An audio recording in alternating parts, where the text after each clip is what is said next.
सभी प्यारे दोस्तों को नमस्कार। मैं सुभाष नौबार स्वागत करता हूं आपके परवार टॉप ट्रेंडिंग स्टडी पर। प्यारे दोस्तों, जीके जीएस सीरीज की 7वीं वीडियो है।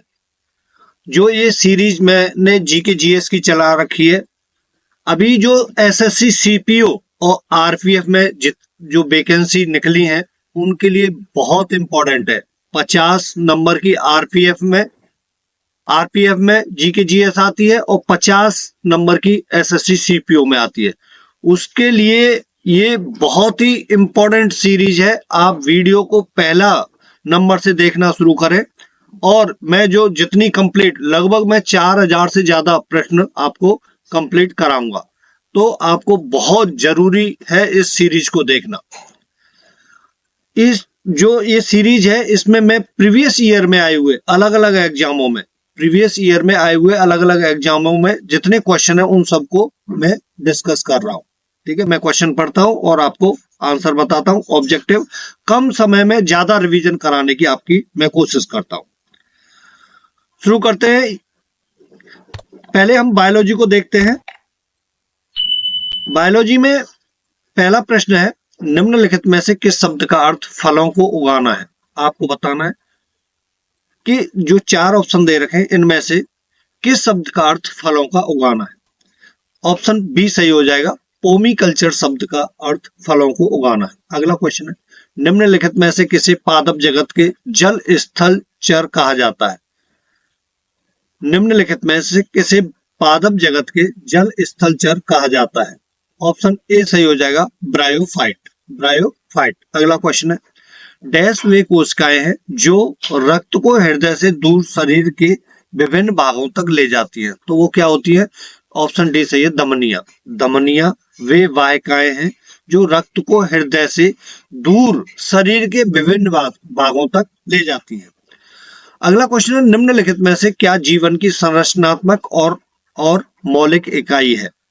निम्नलिखित में से क्या जीवन की संरचनात्मक और मौलिक इकाई है। ऑप्शन बी सही है, कोशिका। अगला क्वेश्चन है, निम्नलिखित में से कौन सा संचारी रोगों का एक उदाहरण नहीं है। तो संचारी रोगों का उदाहरण कौन सा नहीं है। ऑप्शन सी सही है, मधुमेह। ठीक है, जो मधुमेह है वो संचारी रोगों का एक उदाहरण नहीं है। अगला क्वेश्चन है, निम्नलिखित में से कौन सा कथन गलत है। 4 ऑप्शन दे रखे हैं, 4 ऑप्शनों में से 3 ऑप्शन सही है और 1 गलत है। तो माइटोकॉन्ड्रिया कोशिका का बिजली घर है। कोशिका झिल्ली को प्लाज्मा झिल्ली भी कहा जाता है। जंतुओं में कोशिका भित्ति पाई जाती है और क्रोमोसोम डीएनए तथा प्रोटीन के बने होते हैं। तो इसमें से ऑप्शन सी आपका गलत है, बाकी ए, बी और डी तीनों सही है। सी कौन सा गलत है, जंतुओं में कोशिका भित्ति पाई जाती है, ये गलत है। अगला क्वेश्चन है, पौधों को वृद्धि के लिए पोषक तत्वों की आवश्यकता होती है जिसकी आपूर्ति डैश द्वारा की जा सकती है। पौधों को वृद्धि के लिए पोषक तत्वों की आवश्यकता होती है जिसकी आपूर्ति डैश द्वारा की जा सकती है। तो इनमें ऑप्शन बी सही हो जाएगा, मिट्टी, जल और वायु। अगला क्वेश्चन है, मछलियों के हृदय में डैश कक्ष होता है या होते हैं। कितने होते हैं मछलियों के हृदय में। ऑप्शन बी सही है, 2 कक्ष होते हैं। मछलियों के हृदय में कितने होते हैं, 2 कक्ष होते हैं। आपको बताना है मेंढक के हृदय में कितने कक्ष होते हैं। कमेंट्स में बताना आप, मेंढक के हृदय में कितने कक्ष होते हैं। अगला क्वेश्चन है, सही कथन का चयन करें। 4 ऑप्शन दे रखे हैं, 4 ऑप्शनों में से सही कथन का चयन करें। तो ऑप्शन सी सही है, कोशिका द्रव्य और नाभिक कोशिका झिल्ली, जिसे प्लाज्मा झिल्ली भी कहा जाता है, के भीतर संलग्न होते हैं। तो सी ऑप्शन सही है। अगला क्वेश्चन है, क्वेश्चन नंबर 10 है, वे रक्त वाहिनियां हैं जो कार्बन डाइऑक्साइड समृद्ध रक्त को वापस हृदय में ले जाती हैं। डैश वे रक्त वाहिनियां हैं जो कार्बन डाइऑक्साइड समृद्ध रक्त को वापस हृदय में ले जाती है। 4 ऑप्शनों में से ऑप्शन सी सही है, सिराएं वे रक्त वाहिनियां हैं जो कार्बन डाइऑक्साइड समृद्ध रक्त को वापस हृदय में ले जाती है। अगला क्वेश्चन, अच्छा हिस्ट्री के 10 क्वेश्चनों को देखते हैं। पहला क्वेश्चन है, मोहनदास करमचंद गांधी का जन्म कब हुआ था। तो आपको पता होगा 1869 ईस्वी में। बी ऑप्शन सही हो जाएगा, 1869 में मोहनदास करमचंद गांधी जी का जन्म हुआ था। अगला क्वेश्चन है, 1928 के जो साइमन कमीशन विरोधी आंदोलन में जख्मी होने के कारण किस महान नेता की मृत्यु हुई थी। वेरी इंपॉर्टेंट, बहुत आता है ये प्रश्न, है ना। तो वो क्या है, जो अंग्रेज थे, अंग्रेजों की लाज बचाना मुश्किल हो गया था। इस बंदे ने इतना परेशान कर दिया था, लेकिन लाठी लगने से इनकी मृत्यु हो गई थी, है ना। जब साइमन कमीशन आया था उसका विरोध कर रहे थे हमारे जो मतलब जो भारतवासी हैं, वो जो विरोध कर रहे थे, तो अंग्रेजों की लाज बचाना मुश्किल हो गया था। उससे याद रख लेना है कि लाला लाजपत राय, लाजपत राय। सी ऑप्शन आपका सही हो जाएगा। अगला क्वेश्चन है, अरब यात्री सुलेमान किस शताब्दी के मध्य में भारत आया था? तो 9वीं शताब्दी के मध्य में भारत आया था। सी ऑप्शन आपका सही हो जाएगा। अगला क्वेश्चन है, ईस्ट इंडिया कंपनी ने किस वर्ष बंगाल की द्वैध शासन प्रणाली को समाप्त कर दिया था? ऑप्शन ए सही है, 1772 ईस्वी में ईस्ट इंडिया कंपनी ने बंगाल की द्वैध शासन प्रणाली को समाप्त कर दिया था। क्वेश्चन नंबर 15, भारतीय राष्ट्रीय कांग्रेस का दूसरा वार्षिक अधिवेशन निम्नलिखित में से किस स्थान पर आयोजित किया गया था? तो कहाँ हुआ था? कलकत्ता में हुआ था। ए ऑप्शन आपका सही हो जाएगा। अगला क्वेश्चन है, राजा राम मुगलों के विरुद्ध निम्नलिखित में से किस विद्रोह की अगुवाई कर रहे थे? तो जाट विद्रोह की अगुवाई कर रहे थे। डी ऑप्शन सही हो जाएगा। अगला क्वेश्चन है, किसने आर्य समाज की स्थापना की? तो इसी से पूरा क्वेश्चन फिर आपको पढ़ने की जरूरत नहीं है। किसने आर्य समाज की स्थापना की? तो ऑप्शन ए सही है, स्वामी दयानंद सरस्वती जी ने की थी। नेक्स्ट क्वेश्चन है, 1905 में बंगाल के विभाजन से पहले बंगाल ब्रिटिश भारत का सबसे बड़ा प्रांत था। इसमें निम्नलिखित में से किन राज्यों के हिस्से शामिल थे? तो किसका? बिहार और उड़ीसा। बी ऑप्शन आपका सही हो जाएगा, बिहार और उड़ीसा। अगला क्वेश्चन है, भोपाल का वह नवाब कौन था या थी जिसने 1868 से 1901 तक शासन किया था? तो वो थी, ऑप्शन बी सही है, शाहजहां बेगम। शाहजहां बेगम। अगला क्वेश्चन है, जौहर की घटना का उल्लेख फारसी भाषा में सबसे पहले किसने किया था? जो जौहर की घटना है उसका उल्लेख फारसी भाषा में सबसे पहले किसने किया था? ऑप्शन सी सही है, अमीर खुसरो ने। 10 क्वेश्चन देखते हैं केमिस्ट्री के। क्वेश्चन नंबर 21 है, निम्नलिखित में से कौन एक परमाणुक है?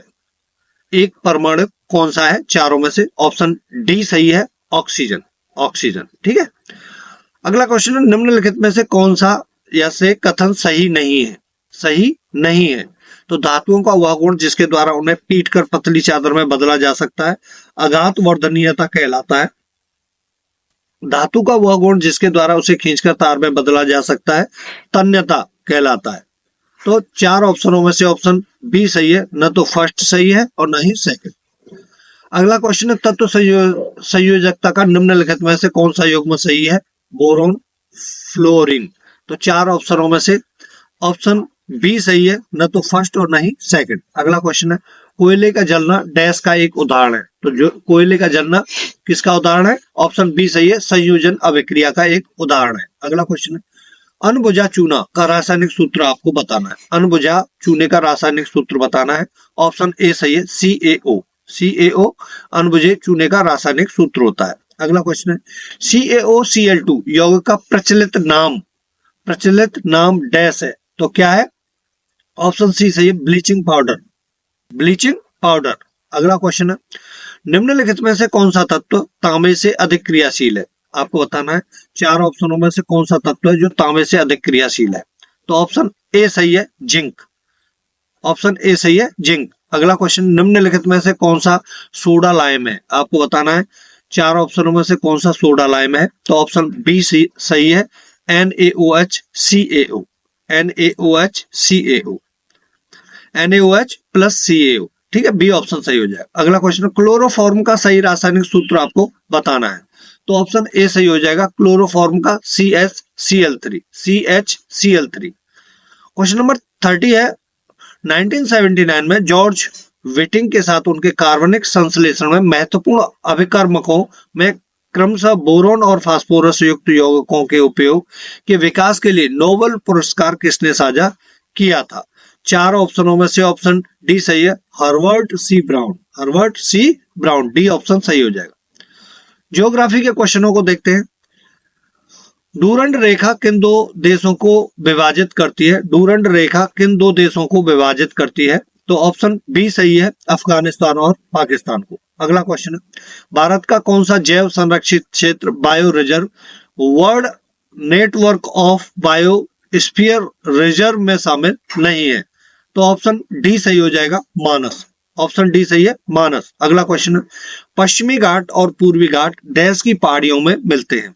आपको बताना पश्चिमी घाट और पूर्वी घाट कहाँ की पहाड़ियों में मिलते हैं, तो ऑप्शन बी सही है, नीलगिरी। नीलगिरी। अगला क्वेश्चन है, सूर्य का चक्कर लगाने वाले चट्टानों छोटे छोटे टुकड़ों को क्या कहा जाता है, तो ऑप्शन डी सही हो जाएगा, उल्का पिंड। ऑप्शन डी सही है, उल्का पिंड। अगला क्वेश्चन है, भौतिक भूगोल की कौन सी शाखा स्थलाकृतियों, उनकी उत्पत्ति एवं संबंधित प्रक्रियाओं के अध्ययन के लिए समर्पित है, तो चार ऑप्शनों में से ऑप्शन डी सही है, भू आकृति विज्ञान। भू आकृति विज्ञान। अगला क्वेश्चन है, निम्नलिखित में से कौन सा समुद्री ऊर्जा का स्रोत नहीं है, समुद्री ऊर्जा का स्रोत चार ऑप्शनों में से ऑप्शन बी नहीं है, सौर ऊर्जा। अगला क्वेश्चन है, शब्द मानसून को डैश शब्द मौसम से लिया गया है, जिसका अर्थ मौसम है, किससे लिया गया है, ऑप्शन ए सही है, अरबी शब्द से लिया गया है, अरबी से। ठीक है, ए ऑप्शन सही हो जाएगा। 2011 की भारतीय जनगणना के अनुसार केरल का लिंगानुपात प्रति 1000 पुरुषों पर महिलाओं की संख्या कितना है, तो ऑप्शन बी सही है, 1084। ठीक है, 1084, बी ऑप्शन सही है।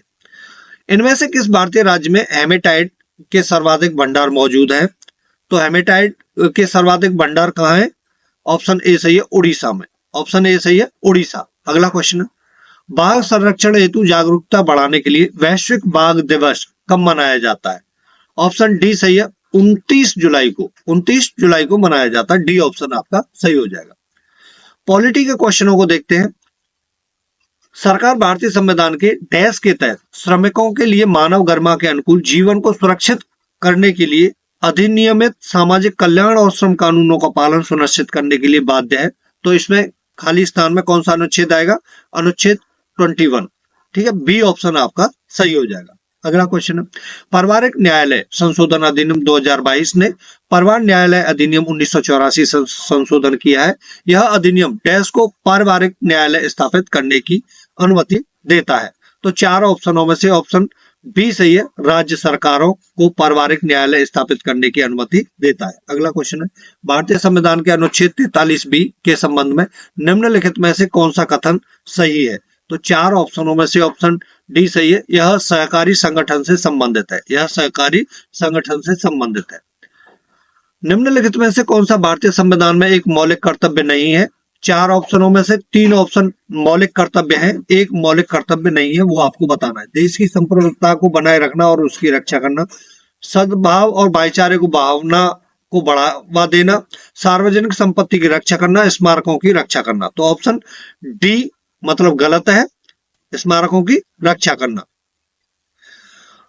अगला क्वेश्चन है, भारतीय संविधान का निम्नलिखित में से कौन सा अनुच्छेद मौलिक अधिकारों को लागू करने के लिए सर्वोच्च न्यायालय जाने के अधिकार से संबंधित है, तो सर्वोच्च न्यायालय जाने के अधिकार से संबंधित कौन सा आर्टिकल है, ऑप्शन सी सही, अनुच्छेद 32। अगला क्वेश्चन, निम्नलिखित में से कौन सी भारतीय संविधान में उल्लेखित मौलिक कर्तव्यों की एक विशेषता नहीं है, मौलिक कर्तव्यों की एक विशेषता नहीं है, वो बताना है आपको। इनके उल्लंघन पर कानूनी कार्रवाई होती है, ये नागरिक कर्तव्य है, ये अलंघनीय या स्थायी नहीं है, ये भारतीय परंपरा का हिस्सा है, तो ऑप्शन ए क्या है, विशेषता नहीं है मौलिक कर्तव्य की, कि इनके उल्लंघन पर कानूनी कार्रवाई होती है, तो ऑप्शन ए पर हम टिक करेंगे।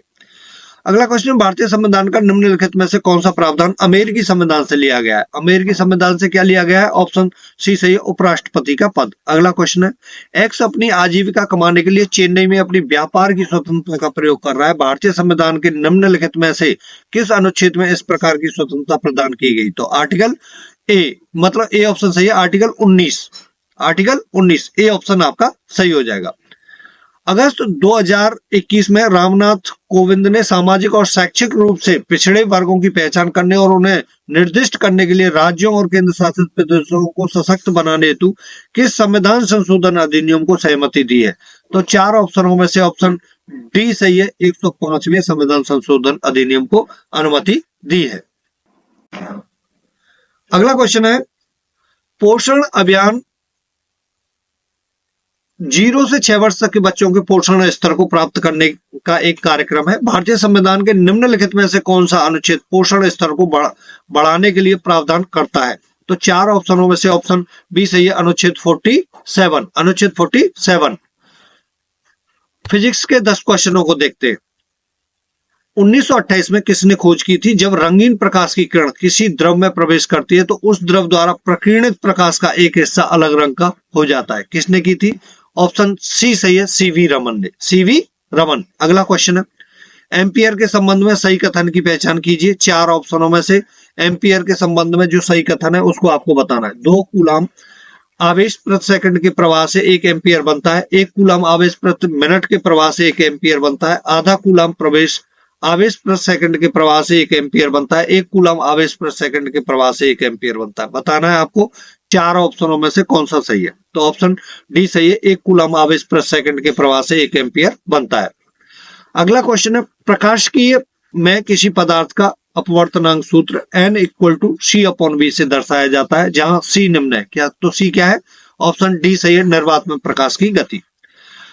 क्वेश्चन नंबर 54 है, निम्नलिखित में से कौन सी धीमी गति से खाना पकाने की प्रक्रिया है जो लगभग 320 फ़ारेनहाइट से शुरू होती है और चीनी से पानी निकालती है और चीनी को मीठे, मजेदार या कड़वे स्वाद वाले एक जटिल बहुलक में विघटित कर देती है और इस प्रकार का सुनहरे भरे से गहरे भूरे रंग का उत्पादन करती है। वो कौन सी क्रिया है, आपको ये बताना है। तो ऑप्शन सी सही है, कैरामेलीकरण। कैरामेलीकरण ये SSC CHS 2021 में आया हुआ प्रश्न है। ठीक है, तो जो प्रश्न अलग अलग एग्जामों में आते हैं ज्यादातर वही रिपीट होते रहते हैं। यदि आपने प्रीवियस ईयर के सभी क्वेश्चनों को कर लिया है, खासकर जी के GS के, तो ये समझ लेना 70% प्रश्न वहीं से मिल जाते हैं आपको।